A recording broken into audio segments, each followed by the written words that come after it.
দর্শক, নয়াপল্টনে বিএনপির কেন্দ্রীয় কার্যালয়ের সামনে মহান মে দিবস উপলক্ষে জাতীয় শ্রমিক দলের উদ্যোগে সমাবেশ করবে বিএনপি। এতে প্রধান অতিথি হিসেবে ভার্চুয়ালি যুক্ত হবেন বিএনপির ভারপ্রাপ্ত চেয়ারম্যান তারেক রহমান। সমাবেশের খবর রাখছেন সহকর্মী শফিকুল হক, নয়াপল্টন থেকে সরাসরি যুক্ত হচ্ছেন আমাদের সাথে।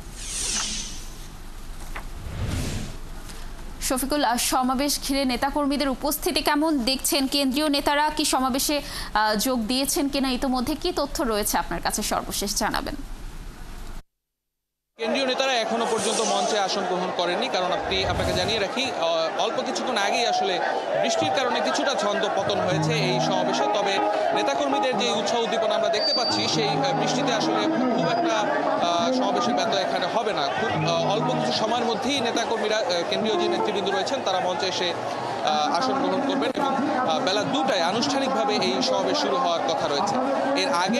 এর আগের খবরে যেমনটি জানাচ্ছিলাম যে বিএনপির সহযোগী সংগঠন জাসাসের যে কেন্দ্রীয় নেতৃবৃন্দ, তারা এখানে সাংস্কৃতিক যে পরিবেশনা, সেই পরিবেশনায় বিভিন্ন দেশাত্মবোধক গান তারা এখানে পরিবেশন করছেন এবং সেটি এখনও চলমান রয়েছে।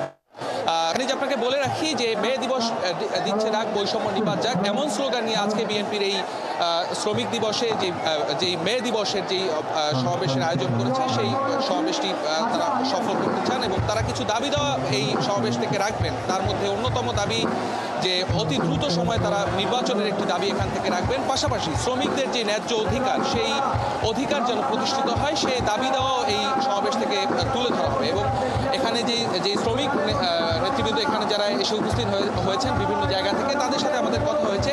তারা যেটি বলছিলেন যে বারবারই অতীতে বিভিন্ন সরকার ক্ষমতায় এসেছে এবং শ্রমিকদের দাবি দেওয়া নিয়ে তারা বিভিন্ন জায়গায় তাদের বক্তব্য রাখেন, কিন্তু শেষ পর্যন্ত সেই দাবি দেওয়া আসলে পূরণ হয় না।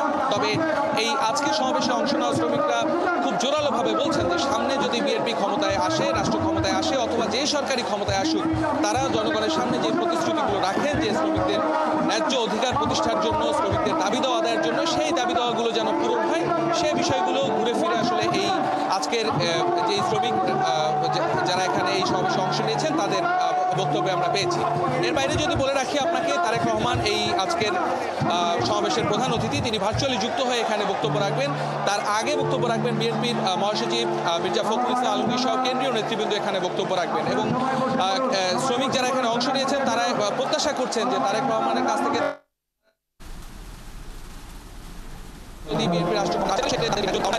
সেগুলো পূরণে সচেষ্ট হবে এবং শক্ত অবস্থান বিএনপি নেবে, এমনটি তারা প্রত্যাশা করছেন। তো আমরা অপেক্ষা করছি, কিছুক্ষণের মধ্যেই সমাবেশটি আনুষ্ঠানিকভাবে শুরু হবে এবং কেন্দ্রীয় নেতৃবৃন্দ এখানে বক্তব্য রাখবেন। আমরা তখন হয়তো নতুন কোনো তথ্য এখান থেকে আপনাকে দিতে পারবো। তো সমাবেশের যেই উপস্থিতি, সেটি একটু আপনাকে জানিয়ে রাখি। কানিজ নয়াপল্টন কেন্দ্রীয় কার্যালয়ের সামনের যে সড়ক, সেই সড়ক তো রয়েছেই রাস্তার দুপাশে। এর বাইরে নাইটেঙ্গেল মোড় থেকে ফকিরাপুল মোড়, পুরো সড়কেই কিন্তু আমরা নেতাকর্মীদের উপস্থিতি দেখতে পাচ্ছি। বৃষ্টির কারণেও কিন্তু নেতাকর্মীদের দমানো যায়নি। আমরা দেখতে পাচ্ছি যে স্বতঃস্ফূর্তভাবে তারা এই সমাবেশকে সফল করার জন্য এই নয়াপল্টন কেন্দ্রীয় কার্যালয়ের সামনে যে সড়ক, সেখানে অবস্থান করছে। তো কানিজ এখন পর্যন্ত এই ছিল আমার কাছে।